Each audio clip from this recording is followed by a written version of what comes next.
বেনারসের ভ্লগগুলো তোমাদের কেমন লাগছে অবশ্যই করে কিন্তু আমাকে জানিও।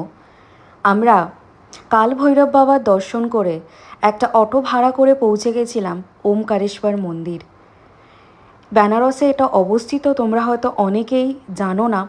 আমার ভ্লগে তোমাদের ওয়েলকাম, আর দর্শন করে নাও শ্রী ওমকারেশ্বর মহাদেবের।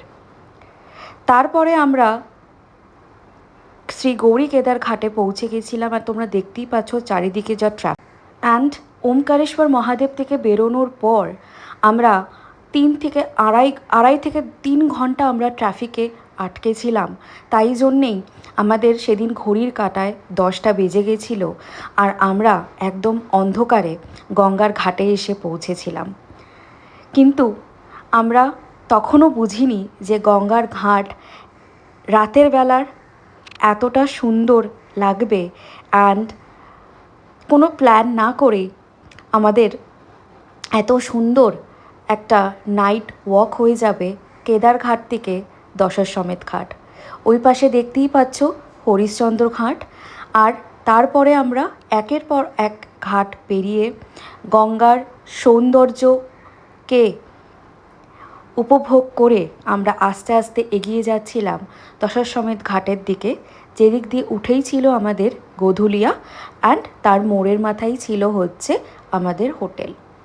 প্রায় তখন ঘড়ির কাঁটায় 10:30 হয়ে গেছিল, আর আমরা ভাবছিলাম যে আমরা কখন ফ্রেশ হব, একটু কিছু ডিনার করব। তারপরে আমাদের প্ল্যানিং ছিল সেদিন বাবা বিশ্বনাথ মন্দিরে যাওয়ার। কিন্তু আনফর্চুনেটলি এতটাই লেট হয়ে গেছিল যে বাবার মন্দির কিন্তু বন্ধ হয়ে গেছিল। কিন্তু যাই হোক, গঙ্গার ঘাটে এইভাবে রাতের বেলা হেঁটে হেঁটে একটা অন্যরকম অনুভূতি আমরা উপভোগ করি। 2 ঘন্টা জ্যামে আটকে থেকে কেদারেশ্বর মন্দিরটা আমরা দর্শন করতে পারলাম না। তো যাই হোক, কিন্তু এই যে ঘাট দিয়ে হেঁটে যাচ্ছি, শরীর হয়তো কষ্ট হচ্ছে কিন্তু একটা শান্তি আছে। নারদঘাট পেরিয়ে আমরা পৌঁছালাম ব্রিজরামা প্যালেসের সামনে, যেটা একদম একটা প্রিমিয়াম প্রপার্টি, একদম গঙ্গার বুকে। তারপরে দেখতেই পাচ্ছ আমরা ঠিক তার পরের ঘাটটাই ছিল দশাশ্বমেধ ঘাট। আর দশাশ্বমেধ ঘাটে পৌঁছে তখন ঘাট প্রায় ফাঁকাই হয়ে গেছিল। আমরা একটু ছবি আর একটু রিলস বানিয়েছিলাম। অবশেষে আমরা দশাশ্বমেধ এসে পৌঁছালাম। এবার আমরা আমাদের হোটেলের দিকে এগোবো, কারণ প্রচণ্ড কিছু একটা প্রবলেম হয়েছিল, নইলে এরকম জ্যাম কখনোই হওয়ার ছিল না। ওকে, তো আজকে বেনারসের ডে 2। তো গুড মর্নিং সবাইকে। তো কালকে অ্যাজ ইউজুয়াল আমরা গৌরী কেদার দেখতে পাইনি, তো আজকে সেটা দিয়ে শুরু করব। তারপরে বিশ্বনাথ মন্দিরে যাব। আজকে বোট রাইডও আছে। তো এই কটা প্ল্যানস আছে, যতটা পারবো দেখা যাক। আর কালকে তো ওরকম ওই জ্যামের জন্যে এই অবস্থা ছিল, তো জানি না কতটা কি হবে। এখনও প্রচুর লোক আমি নিচে দেখতে পাচ্ছি। তো আজকে দিনটাকে শুরু করি, আর আজকে দর্শন তো করতেই হবে। তো সঙ্গে থাকো আর দেখতে থাকো।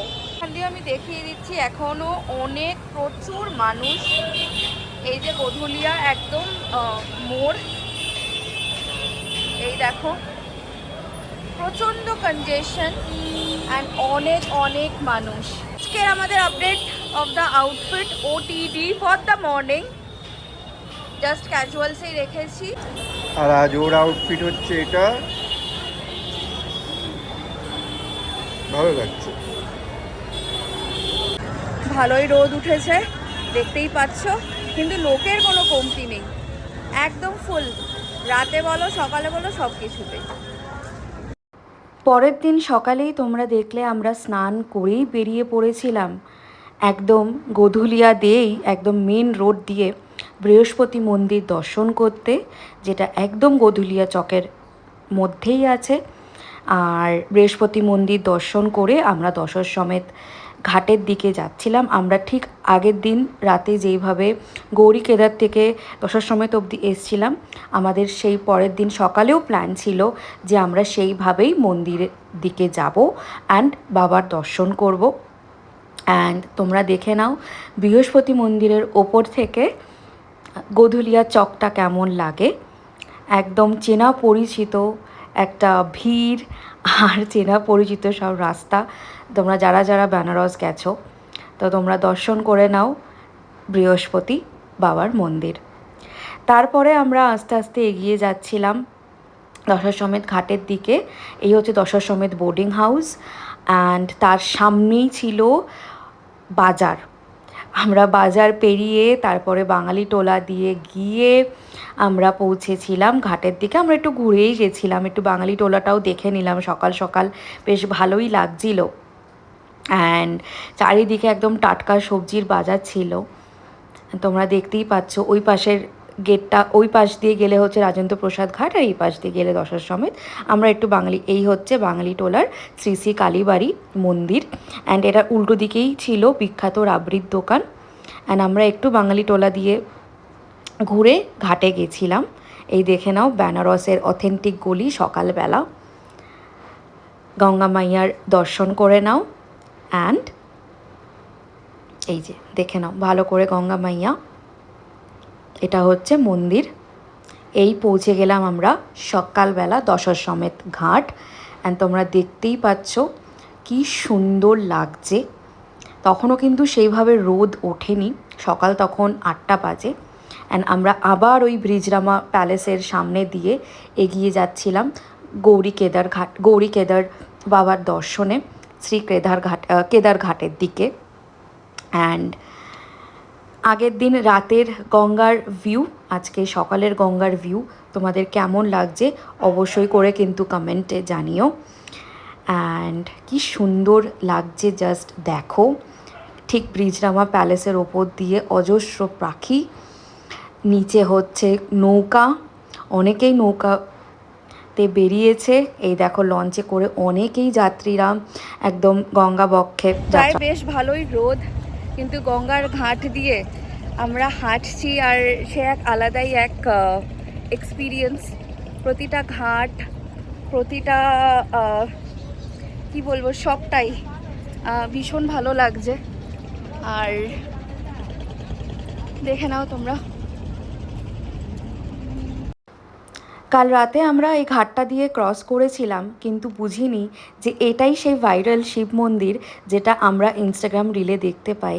যেটুকু আমি পেরেছি ক্যাপচার করেছি, কারণ এখানে দেখতেই পেলে পুরোহিত যিনি ছিলেন তিনি একদম ভিডিও বা ফটো তুলতে দিচ্ছিলেন না। কিন্তু আমি যা হোক করে লুকিয়ে চুরিয়ে আমি যেটুকু পেরেছি ক্যাপচার করে তোমাদের সামনে তুলে ধরেছি।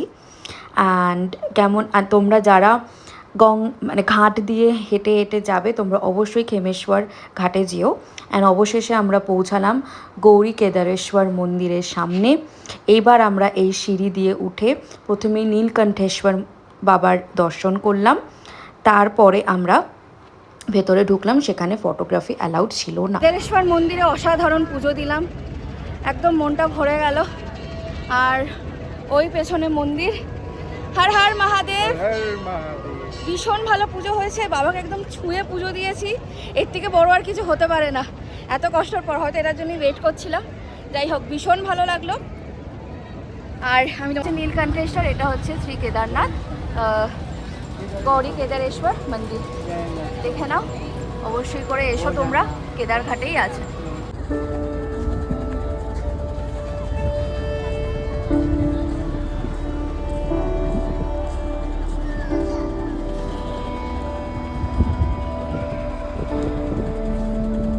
তো পুরি সবজি ব্রেকফাস্ট করলাম, এখন আমরা হোটেলের দিকে যাব। তারপরে আজকে বিকেলে আমরা বোট রাইড, আর তারপর হচ্ছে বাবা বিশ্বনাথের দর্শন।